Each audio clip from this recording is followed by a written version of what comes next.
వనంగన్ prime వీడియోలో తమిళ్లో streaming అవుతుంది. తెలుగు డబ్బింగ్ వస్తుందో రాదో తెలీదు. మూవీ డైరెక్టర్ వచ్చేసి బాలా అంటే మినిమం ఉంటుందని మూవీ స్టార్ట్ చేశా. ఇక చూశాక నాకైతే బాలేదండి. ఎందుకో అన్సాటిస్ఫైడ్ రైటింగ్ వల్ల అస్సలు మూవీ ఎక్కనే లేదు. విజిలాంటి మూవీ థీమ్ మీద ఉండే మూవీస్ అయితే నాకు అస్సలు ఎక్కదేంటో. మంచి సాలిడ్ రైటింగ్ ఉండి బాగా ఎగ్జిక్యూట్ చేస్తే అప్పుడు కూడా చెప్పలేం. ఎంత సాలిడ్గా ఉన్నా ఈ రోజుల్లో ఇలాంటి మూవీస్ అయితే అస్సలు వర్కౌట్ అవ్వదు. అలాగే నాకు కూడా వర్కౌట్ అవ్వలేదు మూవీ. స్టోరీ లైన్ వచ్చేసి చెప్పాక విజిలాంటి థీమ్ మీద ఉండే మూవీ అని. అన్యాయాన్ని ఎదిరించే స్టోరీ లాంటిది. మరి ఇందులో అన్యాయం ఏం జరిగింది, మన హీరో ఏం ఎదిరించాడు, ఇదంతా మీకు తెలియాలంటే మీరు మూవీ చూడాల్సిందే. మెయిన్ గా రైటింగ్ లో దెబ్బేసింది మూవీ. అసలు ఏ మాత్రం కన్వీనియంట్ గా అనిపించలేదు మూవీలో ఉన్న రైటింగ్.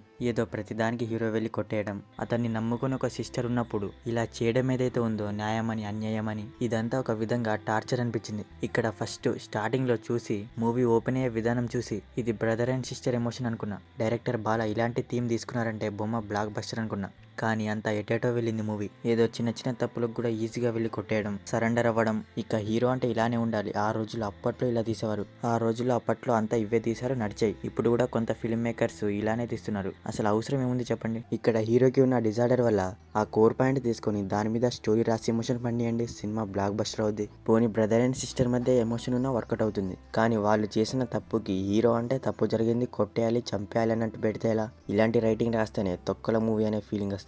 ఇక్కడ సిస్టర్ ఉంది, కనీసం ఈ అన్యాయం ఆమెకు జరిగిన బాగుండు. సినిమాకి ఒక కోర్ పాయింట్ అనేది స్ట్రాంగ్ గా ఉండేది. సరే సొంత సిస్టర్ కి జరిగింది, అందుకే ఇదంతా చేస్తున్నాడు హీరో. కనీసం ఇలా అయినా ఒక స్ట్రాంగ్ రీజన్ ఉంటుంది. ఏదైనా స్ట్రాంగ్ రీజన్ లేకపోతే నెక్స్ట్ జరిగే సీన్ ఎమోషన్ గా ఫీల్ అవ్వడానికి సాటిస్ఫైగా అనిపించదు. నేను చెప్పేది ఏంటంటే ఒక మనిషి అవతలకి అన్యాయం జరిగిందని కోపం వచ్చిందని అన్యాయాన్ని ఎదిరించడం వరకు ఓకే. మరి సిస్టర్ని కూడా ఇబ్బంది పెట్టి ఆమెని పట్టించుకోకుండా ఎవరో తెలియని వాళ్ళ కోసం ఇంత రిస్క్ చేయడం, లైఫ్ ని కూడా ఫ్యామిలీ ఉంది అని కూడా అర్థం చేసుకోకుండా తప్పు జరిగింది, అన్యాయం జరిగిందంటే ఎలా? అంత అన్కంఫర్టబుల్ గా లాజిక్లెస్ గా ఉంది రైటింగ్ నా వరకు అయితే. వీటి వల్ల మూవీ అసలు ఎక్కలేదు నాకైతే. కొంత రియాలిటీగా ఉంటే ఏదైనా ఎక్కేది.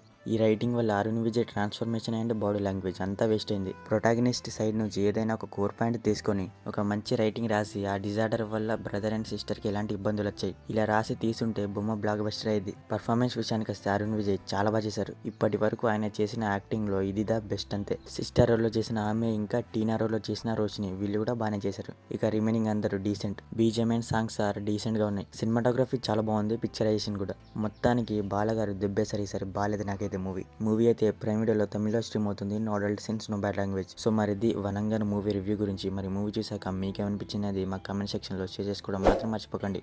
మీకు కనుక మా రివ్యూ నచ్చితే దయచేసి మీ ఛానల్ని సబ్స్క్రైబ్ చేసుకోండి. Okay, will next video. Thank you.